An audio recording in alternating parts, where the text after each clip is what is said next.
welcome today. And this is Dr. Donna Popendick. I also go by Dr. P or Dr. Donna, and I want to welcome you to our podcast today. I'm the founder of Health and Wellness Online, which is an online learning academy, and we put out a lot of information based on holistic mental health. And today we have a guest by the name of Heather Dale. She's a great lady, and I'll let her introduce herself to you. Heather. Thanks, Dr. Donna. It's lovely to be here. Thank you so much for having me. So basically, my name is Heather Dale. I'm a functional nutritionist. I run founder of a company called Brain Body Recovery. And I work primarily with high-performing women who are struggling with mental health challenges as well as addiction. Women who are often, look like they're doing everything right on the outside and have everything going well. So my work focuses on rebuilding the biological foundation that support emotional stability using food and targeted nutrition. So in practice, that means when I work with clients, we'll talk about things like stabilizing your blood sugar, restoring key nutrients that your brain depends on, helping your nervous system come out of a constant stress state, things like that. So that's my work. So my practice, I run out of Denver, Colorado. That is so exciting. That's why I wanted to invite you on my podcast. Today, we're going to explore something that is so often overlooked in the realm of personal growth. What is the biology underneath that? What is the biology underneath our mindset, our levels of resilience, and lasting change? But before we dive into that, for our listeners today, I have a question for you, Heather, and also for me. Okay. What is one area of your life where you feel like you're trying really hard, but you still feel stuck? So let's just leave a moment for everybody to think about that for just a few seconds.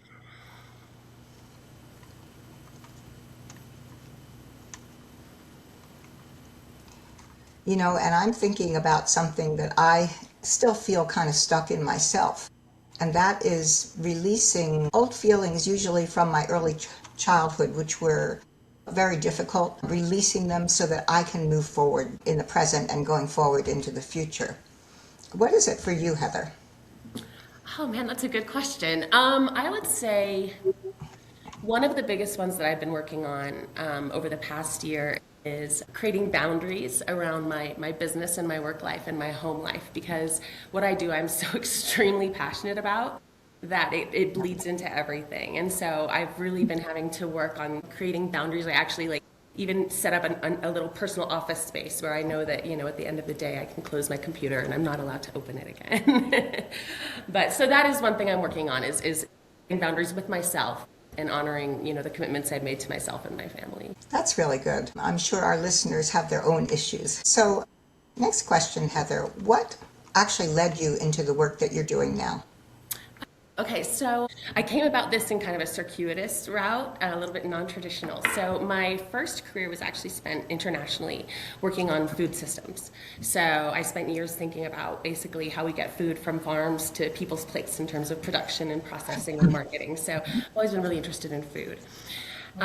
During this time in my life, I was traveling a lot. All of my consulting work was overseas. So I was going to, exotic locales, Cairo and Dubai, and doing all this consulting. And exactly, on the outside, things looked fantastic. And on the inside, I was hiding a really terrible secret that was killing me. And that I had developed an extremely unhealthy, dangerous relationship with alcohol.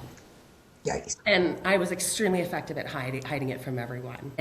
But over time, as things got more and more difficult, I knew I had to change, and I knew I needed help. I knew I couldn't do it alone.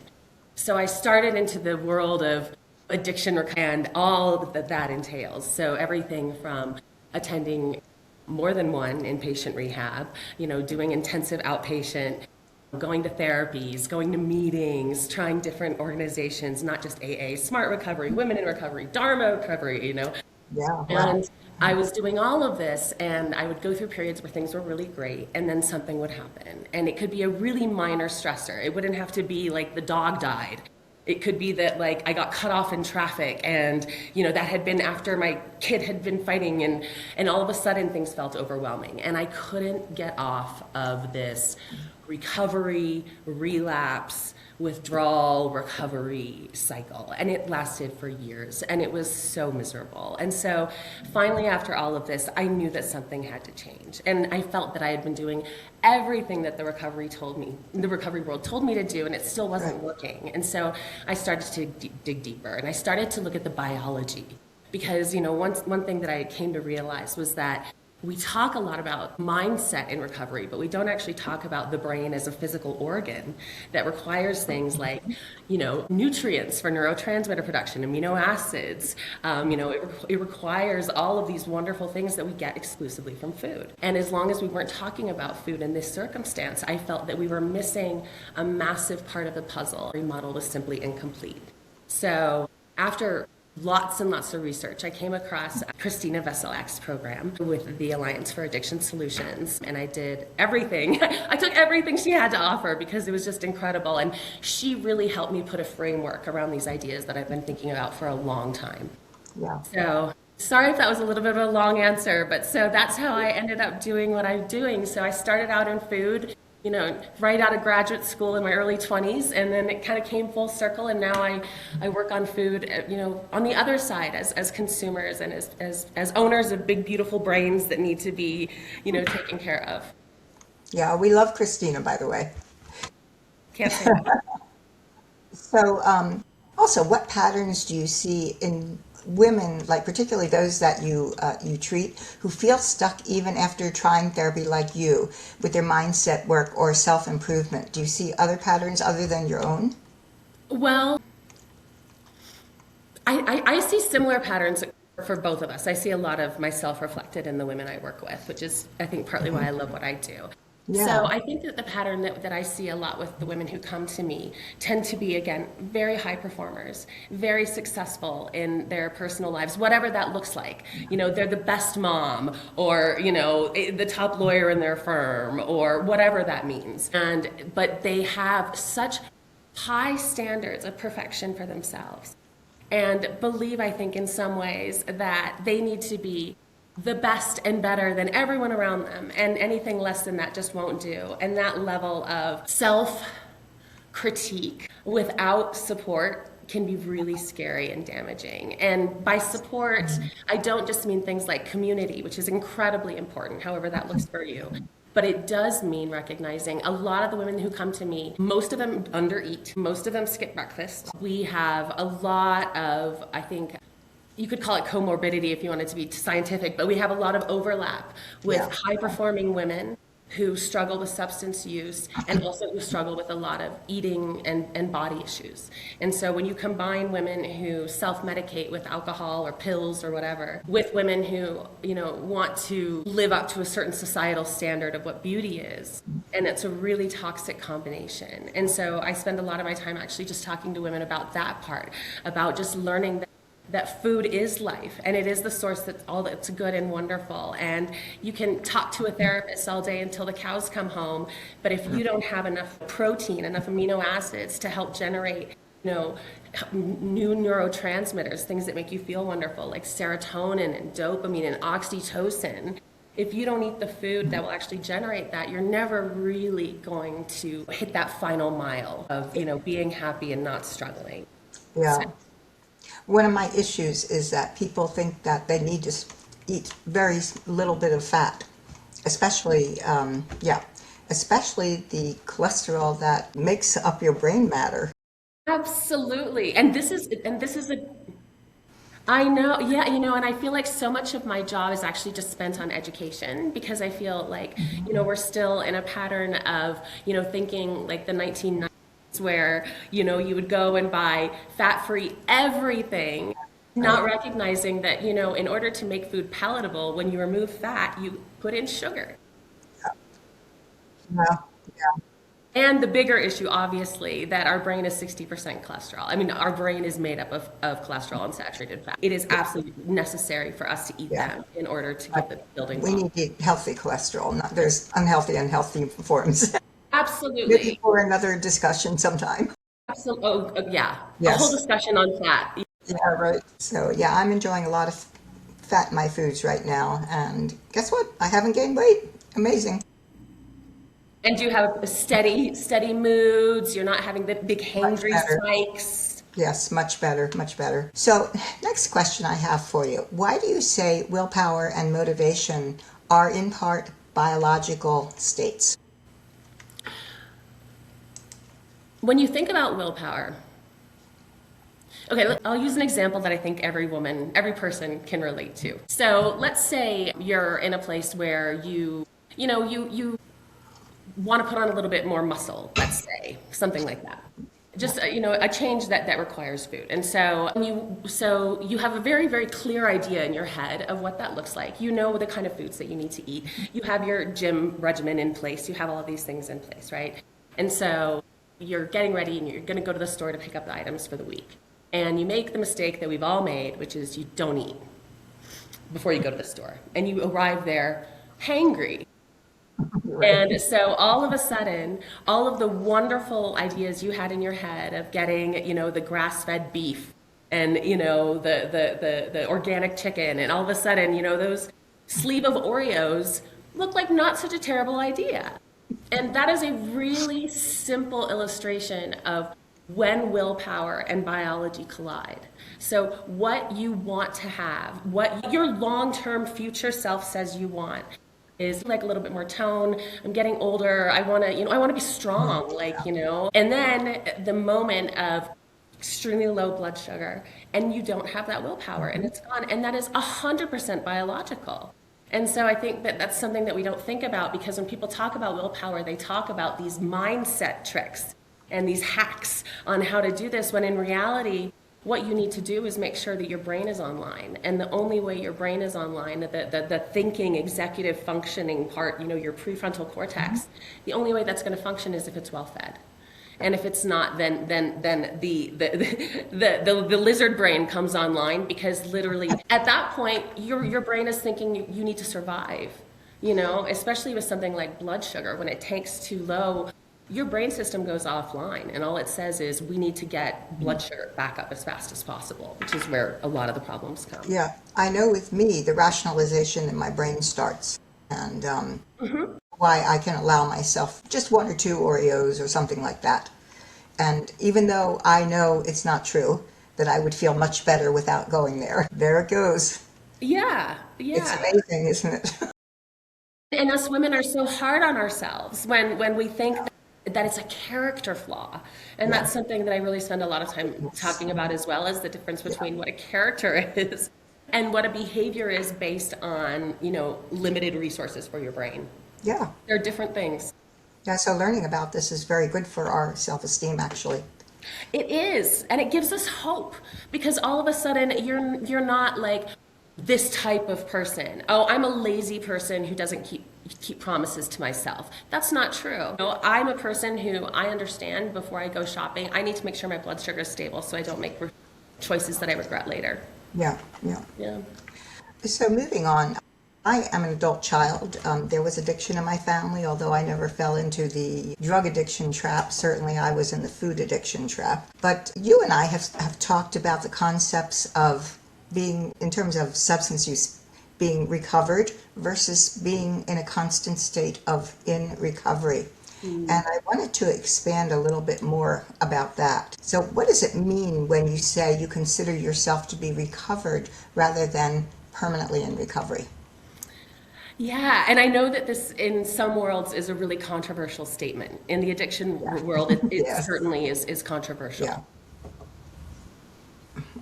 I very much understand the philosophy behind someone saying that they are in recovery, because they understand that there are certain steps that, were they to take, would land them in the same mess that was at the beginning. So I understand that.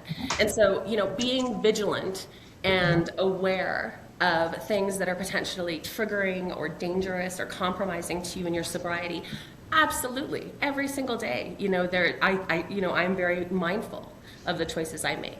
However, I think that the idea of, for me personally, in recovery implies that I am not fully healed and that I am still in this imperfect process. Very vulnerable state. And I'm in a very vulnerable state, and therefore I also am relinquishing some of my autonomy and some of my some of my own internal reserves when I say something like I'm in recovery, because it makes me feel like I'm always kind of balancing on the edge and just like one little step. And in early recovery, it did feel like that. Every day felt like I got to be really mindful of, which street I drive down so I don't, make a mistake. But over time, and what that time looks like is very individual. But I do believe that the heavy bricks of addiction that you're carrying get smaller and smaller and smaller, and eventually one day you wake up and you realize that you're not even carrying a brick anymore, and you are actually recovered. And I believe that that gives people a lot of hope. Because there's nothing worse than being told, if smokers don't say they're in recovery from smoking, they say they're former smokers. I don't know why we do this with addiction. Someone who was morbidly obese and lost a bunch of weight are not in recovery from obesity. They're a different person. And why would they tie their identity to this old version of themselves that no longer is true? So that's why I'm very precise on my language personally, that I do believe that I am recovered. But like anyone who is living and who has goals, there are certain things that I need to do every day to make sure that I'm still, keeping promises to myself. Yeah, great perspective. Just briefly, from a biological perspective, what actually changes in your brain when the real healing happens? Let's go over that for a minute. Well, lots of things change. One of the big ones is that your dopamine system, which is responsible for your reward, your learning, all of this. During active addiction, your dopamine system is extremely dysregulated. And so it's part of the reason why your brain becomes so focused on the substance. And so over time, what alcohol does is it actually removes the kind of braking system that your brain has that helps you make good choices. When I approach working with someone, I look at their brain as an organ that requires a few things. Blood sugar stabilization. So we look at nutrient repletion. So because again, your brain requires amino acids and micronutrients to actually make neurotransmitters like dopamine, etc. And then I look at the stress regulation system, so looking at hormones, etc. And so once you look at all of these things, you start to see that the brain actually is completely capable of repair, and in a matter of time that is shocking. I think this is the other thing that people don't recognize, particularly when we're talking about, I'm just going to take a small detour about cravings. When we talk about cravings, one of the interesting things that happens is you actually can stop a craving within 15 to 20 minutes using amino acids. And it's absolutely incredible. And so I still, at periods of my life where I'm feeling the anxiety start to rise and I'm starting to feel a little bit like tense, and I can feel like this internal battle going on in my head, I carry around glutamine with me, L-glutamine. So, taking 1,000 milligrams of L-glutamine is an amazing ability to stop a craving in its tracks, because all of a sudden you give your brain fuel, and so your brain no longer is in panic mode and no longer is telling you that you need to have a drink or a pill or whatever, or a candy bar for that matter. It works fantastically well for sugar cravings as well. So once you start approaching the brain as an organ, rather than as this like amorphous magical mind entity that we can only suss out through like things like character analysis and therapy. Those things are important, but once we start talking about the brain as a physical organ, the way we talk about all of our other organs, heart healthy diets everyone understands. I really want the conversation to be about brain healthy diets. I think it's only a matter of time, because we are slowly seeing transitions happen in that direction. Yes, I think there are some exciting things happening in the professional communities. So I look forward to more of that. Okay, so let's just take a minute for my listening audience today. Why do so many of you feel overwhelmed even when you're doing all the right things? And secondly, how do stress hormones, your blood sugar, neurotransmitters affect emotional resilience? So for our listening audience, we want you to think about that. And Heather, you have some answers for us, I believe. Okay, so the first question is, why do women feel burned out? Would you like me to talk about that from my perspective, or do you want them to think about it themselves? Both, actually. I want you to speak about it from your perspective so that our audience can think and compare about what it's like for them too. Well, I do think that a big reason that all of us feel extremely burned out is because, obviously it's an extremely complicated time in the world. I mean, just turning on the news, dealing with a lot of things, social media, those of us who, are caregivers on either end, caring for children or our aging parents. Women carry a lot, and we carry a lot of the load. And that doesn't even mention things like, a professional life and other parts of their beings. So I do think that under long periods of chronic stress, you actually start to biologically deplete your system.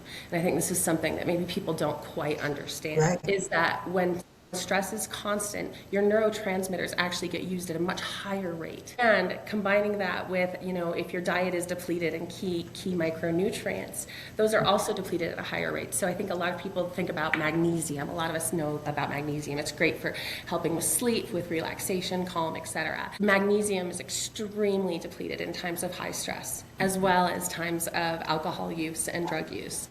And so the exact things that our brain and bodies really require during times of stress are the things that are so significantly depleted. And we combine that with during times of stress are the times when often self-care goes out the window. And so, even if normally you're eating pretty well and getting to the gym every once in a while and doing all of that, when life goes chaotic, at least for me, self-care unfortunately can be the first thing to go, because everything else just feels on fire sometimes, and I can appreciate that. So Yeah. Yeah. Yeah, people don't always realize how important self-care is, and they don't always recognize the signs until they're deep into a depleted state, or they might even be jumping into burnout, as I've done a few times in my lifetime. and it's so much harder to get out of burnout, isn't it, Donna? It Than takes a long time to fully get out of it. I know, been there, done that. talk about recovery. I Yeah. mean, yes, and that's a process. And if you Hmm. can sort of, or identify that a little bit earlier, you're Yeah, just doing yourself and everyone around you a favor. exactly. It's not just us, right? I So, mean, I don't know about you, but yeah. yeah, no, our lives are, we affect each other, and that's good, but it can also be bad if we don't take care of ourselves, right? We can Oh, also be absolutely. impacting not only ourselves, but all the people we love that are around us, Hmm. creating more stress for them too. That's So, right. yeah, so just very specifically to stress hormones, your blood sugar, and neurotransmitters, how does this affect our resilience? How does it affect our resilience? So, yeah, so if we start walking down the list, so let's think about blood sugar since we've talked a little bit about that today. So, blood sugar directly affects our resilience and our ability to make good decisions because, again, when our blood sugar drops extremely low, our body goes into survival mode. And so, what happens then is our cortisol and adrenaline spike. Our body overcompensates. And so we have this blood sugar spike. And so that's the angry part of the hangry, right? When all of a sudden everything is extremely agitated and everyone just kind of makes you upset. And, and you're maybe a little bit harsher with your words than you would like. That's all blood sugar regulation. And then the downside of that is when it then dips too low because your body, again, has overcompensated. That's when you start to get really low. And that's when you can start to feel like the depression come in or, the really negative self-talk. All of that can be literally mapped on your blood sugar line. It's really incredible. And the minute that people start to recognize it, it's very obvious. This isn't controversial science by any means. So that's blood sugar regulation. Yeah, so that reminds me of some of the symptoms that we find in the what we call it bipolar, the ups and the downs with the moods. So maybe we can fix that. That's a really good point. And the other thing that it really mimics are pause. So, sorry, withdrawal symptoms. So, someone going through Yes, early withdrawal yes. have extremely similar symptoms to someone who is having a blood sugar drop or blood sugar spike. So, Yeah. when you actually map them side by side, it's really fascinating. Everything you see in early addiction withdrawal maps blood sugar dysregulation. So, simply by addressing blood sugar. And the easiest way to do that is to make sure you're eating every 4 hours. You're having something every 4 hours and it has to have protein. And so just doing that simple step every day, making sure that you're not going long periods of time without eating and that every meal has protein, because protein, we all usually think protein is the building blocks for muscles. Protein is the building blocks for your brain as well. For every cell in the body, For right? everything. It is our ultimate construction material. And The way we get it is through food. And so that's a really easy, commonsensical thing. Stress hormones are another really, really important piece. And so, I talked about that briefly before. When you're under extremely long periods of chronic stress, your brain's ability to manage that stress decreases because it's just extremely taxing on the brain. And so your requirements for all of these nutrients really, really increase. And most people, ironically, sadly, they actually decrease their consumption during those periods. Or if they're increasing food consumption, it's generally not things like broccoli and meat. It's things like Oreos and Doritos, non-food substances that, are still sadly sold in the grocery store. So there's the stress hormones piece. And then I guess the other piece we would want to talk about are your neurotransmitters. So your things like dopamine, serotonin, and GABA are all really critical components. So dopamine, again, is kind of your motivation. It's your learning center. And so that comes from things like DL-phenylalanine. So you're going to is that too complicated? I don't know if I need to go into the biochemistry here, but basically all of our neurotransmitters come from amino acids that come from food, and particularly animal food sources. And I do want to be clear about that. There are definitely ways to do this as a vegetarian or a vegan. It's just significantly more complicated. Yeah, but still doable. It is definitely doable, yes. Yes, I have several vegan clients actually right now. Can you give our listeners today, Heather, a few simple but meaningful takeaways from all of this wonderful information you've shared with us? Sure. I guess the biggest takeaway that I think about daily in my work is that things that we often ascribe to personality traits or to something about who our character is, such as willpower, such as, your ability to get work done, your ability to concentrate, your happiness levels. All of these things are actually mediated by food. And so things that we can actually think of as, permanent character traits, right? That guy is just an asshole. Maybe that guy just needs to have some protein. I mean, sometimes it's as simple as that. Like the really, really angry woman in the grocery store sometimes needs to take a nap. It can really be that simple. If you get your sleep in order, if you get your blood sugar regulated, and if you really are thoughtful about the food that you put in your body, that it is medicine and it's delightful and delicious, but it also is the foundation for a happy nervous system, which is the foundation for a happy life, right? Absolutely. I'm on board. I'm on board. So that's what I would say. And there is hope. Nothing is permanent. Everything is addressable. Even complicated things like bipolar are addressable. And there are ways. And so it's doing research. Certainly you can get in touch with me and Donna and lots of other practitioners doing this wonderful work. But there is help and information out there. Lots of it. Yes. That's great. So what would you recommend if someone feels very overwhelmed right now? What could they do just to start on a path to real recovery? There are a few things. I guess it depends first on assessing your personal level of need. It took me a very, very long time to recognize that I needed external help. And so depending on where you are in your life, sometimes the easiest thing to do is to take the really small changes that I recommend. Wake up every morning, eat within 30 minutes, have some protein. Just doing the basics of getting your day stabilized. Give yourself a week really feeling what it feels like to take care of yourself in that way. And this isn't a selfish, go to the gym 2 hours every day and then get a massage on Thursday. That's not self-care that I'm talking about. I'm talking about waking up and loving yourself and being like, oh my gosh, Heather, Donna, whomever, what feels good today? And in a real way, not in a, chips way. Yeah. Kind of like wake up and smell of coffee, kind of like. Yeah. And so that's, I think, something that's basically free that any of us can do because we all have to eat. And then for people who are recognizing that maybe they need some more support, I mean, I think a lot of times what I offer more than anything is support and accountability because we just keep things on track. And so if anyone is interested in working with me, I do offer a 6-month program. It's extremely comprehensive. It involves lab work and meal analysis and body systems analysis. And the amazing thing with the women who come out of this program working with me is I find not only has the addiction piece really been addressed, but everything is better because you're just, you're spending all this time really being thoughtful about the food and the way your body moves and what feels grounding for you. Yeah. And it really is a life program. So anyway, if anyone wants to get in touch with me, I'm at heatherdalecoaching.com. And you can also, I'm very active on LinkedIn. You'll find most of my daily thoughts, whatever pops into my head that day, I usually put it there. And then that's also Heather Dale Coaching on LinkedIn. Yeah.